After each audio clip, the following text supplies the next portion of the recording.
अहमद की सिस्टर के घर, उनके बाद जिस घर में वो आया, ਮੁਹੰਮਦ ਅਹਿਮਦ ਮੇਰੇ ਘਰ ਆਇਆ ਰਾਤ ਦੇ 11 ਵਜੇ। ਕਹਿੰਦਾ ਬਾਜੀ ਮੈਂ ਉੱਥੇ ਸਸੁਰਾਲ ਗਿਆ ਸਾਂ ਤੇ ਉਹਨਾਂ ਨੇ ਦਰਵਾਜ਼ਾ ਨਹੀਂ ਖੋਲ੍ਹਿਆ। ਮੈਂ ਉੱਠ ਕੇ ਉਹਨੂੰ ਬਿਸਤਰਾ ਪਾ ਕੇ ਦਿੱਤਾ। ਉਹ ਆਪਣੇ ਸਸੁਰ ਨਾਲ ਗੱਲਾਂ ਲੱਗ ਪਿਆ ਕਰਨ। ਮੈਂ ਕਿਹਾ ਮਾਮੂ ਜੀ ਤੁਸੀਂ ਰੀਜ ਨੂੰ ਭੇਜ ਦਿਓ, ਉਹ ਆਇਆ ਹੈ ਮੁਹੰਮਦ ਅਹਿਮਦ ਲੈਣ। ਤੇ ਡਿੱਗਦਾ ਤੇ ਟੈਂਦਾ ਹੱਥ ਵਿੱਚ ਮੈਂਗੋ ਜੂਸ ਫੜਿਆ ਉਹਨੇ। ਤੇ ਮੈਂ ਮੁਹੰਮਦ ਅਹਿਮਦ ਨੂੰ ਚੁੱਕ ਕੇ ਬਾਹਰ ਲੈ ਗਿਆ। ਮੈਂ ਬਨ ਥੋੜੀ ਜਿਹੀ ਹੈਲਪ ਕਰ, ਇਹਨੂੰ ਮੋਟਰਸਾਈਕਲ ਤੇ ਬਿਠਾ ਤੇ ਉੱਥੇ ਗੱਡੀ ਤੱਕ ਪੜਾ ਦਿੱਤੀ। ਉਹਨਾਂ ਨੇ ਉਹਦੀ ਟ੍ਰੀਟਮੈਂਟ ਕਰਕੇ ਤੇ ਉਹਨਾਂ ਨੇ ਆਖਿਆ ਇਹਨੂੰ गुजरात ले जाओ। RNN डिजिटल मीडिया की वीडियोस देखने के लिए हमारे चैनल को सब्सक्राइब कीजिए और बेल के आइकन पर क्लिक कीजिए ताकि आप हमारी आने वाली तमाम वीडियो से बाखबर रह सकें। बिस्मिल्लाहिर्रहमानिर्रहीम।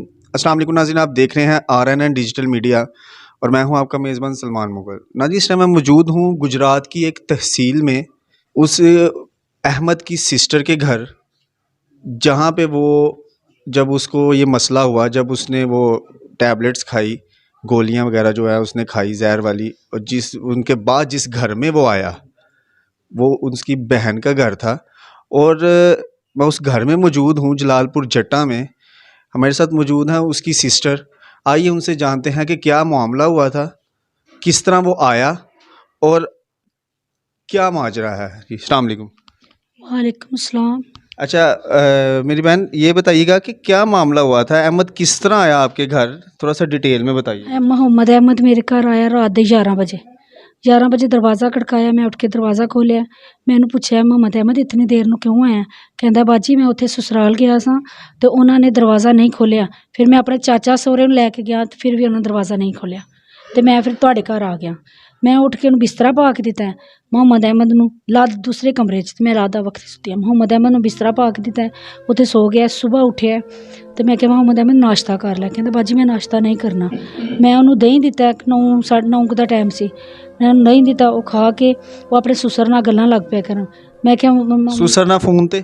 ਹਾਂਜੀ ਫੋਨ ਤੇ ਸਸੁਰ ਨਾਲ ਗੱਲਾਂ ਕਰਦਾ। ਮੇਰੀ ਵੀ ਗੱਲ ਕਰਾਈ। ਮੈਂ ਕਿਹਾ ਮਾਮੂ ਜੀ ਤੁਸੀਂ ਰੀਜ ਨੂੰ ਭੇਜ ਦਿਓ, ਉਹ ਆਇਆ ਹੈ ਮੁਹੰਮਦ ਅਹਿਮਦ ਲੈਣ ਆਇਆ ਤੇ ਦੋ ਖਾਨਦਾਨਾਂ ਦਾ ਮਸਲਾ, ਕੋਈ ਮਸਲਾ ਨਹੀਂ, ਤੇ ਤੁਸੀਂ ਰੀਜ ਨੂੰ ਭੇਜ ਦਿਓ। ਅੱਗੋਂ ਦੇ ਸਹੁਰੇ ਨੇ ਕਿਹਾ ਕਿ ਇੱਥੇ ਨਹੀਂ ਮਾਨ, ਉੱਥੇ ਤੇ ਇਹਦਾ ਗੁੜ ਚ ਰੰਬਾ ਹੋਣਾ, ਜਿਹੜਾ ਤੇ ਸਸੁਰ ਦੇ ਮੇਰੇ ਨਾਲ ਗੱਲ ਕੀਤੀ ਹੈ।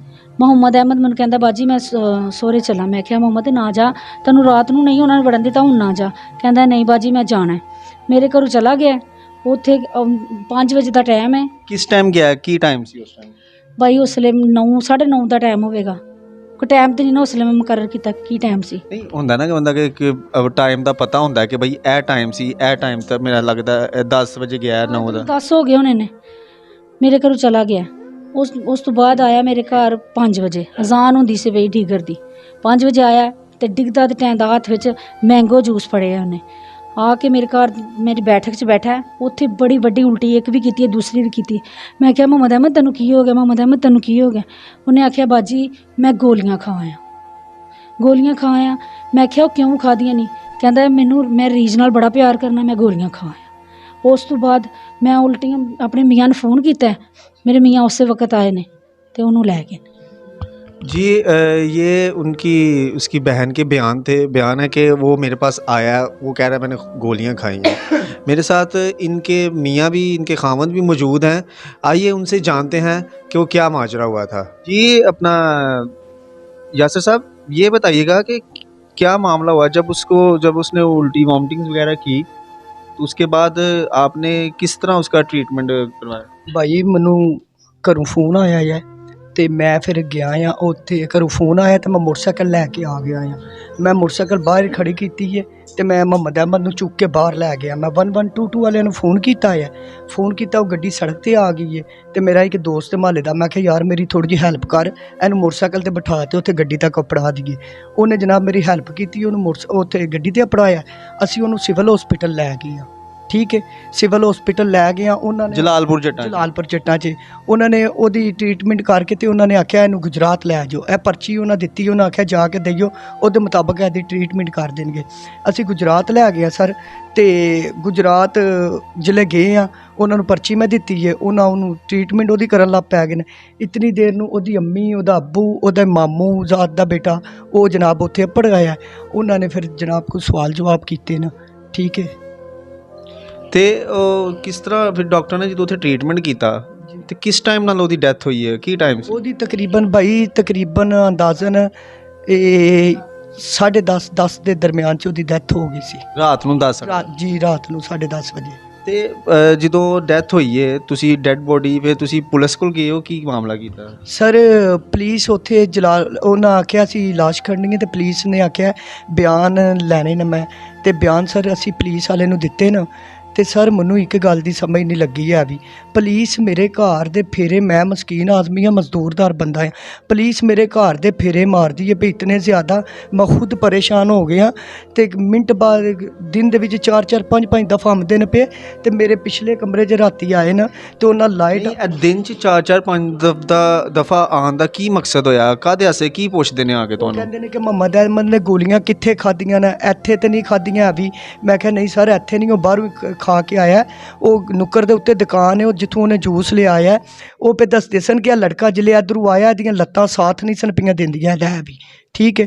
ਤੇ ਭਾਈ ਪੁਲਿਸ ਵਾਲੇ ਫਿਰ ਆਉਂਦੇ ਨੇ, ਰਾਤੀ ਵੀ ਆਏ ਸਨ, ਰਾਤੀ ਵੀ ਉਹਨਾਂ ਨੇ ਜਨਾਬ ਅੰਦਰ ਤਕਰੀਬਨ 9-9:30 ਦਾ ਟਾਈਮ ਸੀ, ਜਿਲੇ ਆਏ ਨੇ 4 ਪੁਲਿਸ ਵਾਲੇ।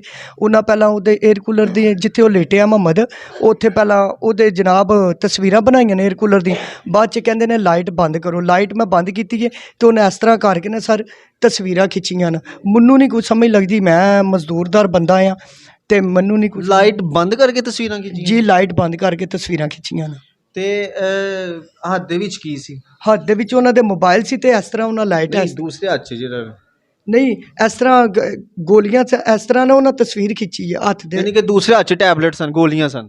ਨਹੀਂ ਮੈਂ ਦੇਖੀਆਂ ਨਹੀਂ ਉਹ ਗੋਲੀਆਂ, ਲੇਕਿਨ ਉਹਨੇ ਇਸ ਤਰ੍ਹਾਂ ਹੱਥ ਕਰਕੇ ਨਾ ਆਪਣਾ ਤਸਵੀਰ ਖਿੱਚੀ ਹੈ, ਠੀਕ ਹੈ। ਬਾਅਦ 'ਚ ਉਹਨਾਂ ਆਖਿਆ ਜੀ ਇਹ ਹੀ ਨਕਸ਼ਾ ਹੈ, ਇੱਥੇ ਕੋਨੇ ਗੋਲੀਆਂ, ਇਹ ਗੋਲੀਆਂ ਨਾ। जी नाज़रीन, ये थे उसकी सिस्टर के खामद यानी कि अहमद के बहनोई, जो कि अपना बयान दे रहे थे कि इस तरह हमारे घर में किस तरह वो आया, किस तरह आके किस तरह वो टांगे उनका उसका साथ नहीं थी दे रही, कि जिस तरह वो जब इधर आया है और आके उसने वो बैठक है ये साथ में जिसको ड्राइंग रूम कह सकते हैं, ड्राइंग रूम में आके वो बैठा है, उसने वॉमिटिंग की है, 1 नहीं 2 की है।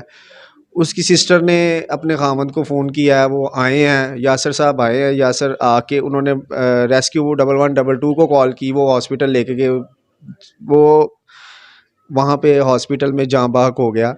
अभी ये नाज़रीन आप पे ये फ़ैसला छोड़ता हूँ और IG पंजाब साहब से ये गुजारिश करता हूँ कि इसकी जो इन्वेस्टिगेशन है वो मेरिट पे की जाए।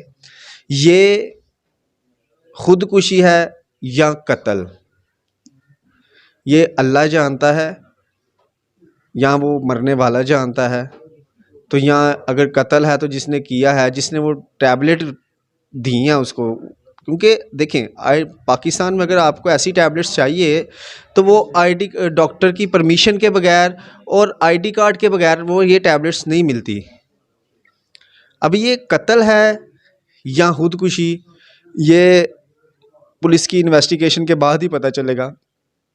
पुलिस से मेरी बात हुई है, पुलिस जो इन्वेस्टिगेशन ऑफिसर हैं इस केस के, उन्होंने मुझे बताया कि इन्वेस्टिगेशन हो रही है, अभी हम कुछ नहीं बता सकते। लेकिन IG साहब से गुजारिश करूँगा, प्राइम मिनिस्टर साहब, चीफ मिनिस्टर साहब के इस केस की जो है वो मेरिट पे इन्वेस्टिगेशन की जाए। और ये गरीब हैं, इन्होंने कमाना है और अपने घर वालों को खिलाना है, और इनको जानबूझ के तंग ना किया जाए, क्योंकि तंग करने से वो मेंटली डिस्टर्ब हो रहे हैं, काम पे नहीं जा रहे, वो 10 दिनों से काम पे नहीं गया, तो वो अपने बच्चों को क्या खिलाएगा। इसी के साथ ही सलमान मुगल को इजाज़त दीजिएगा। अल्लाह हामिद व नासिर।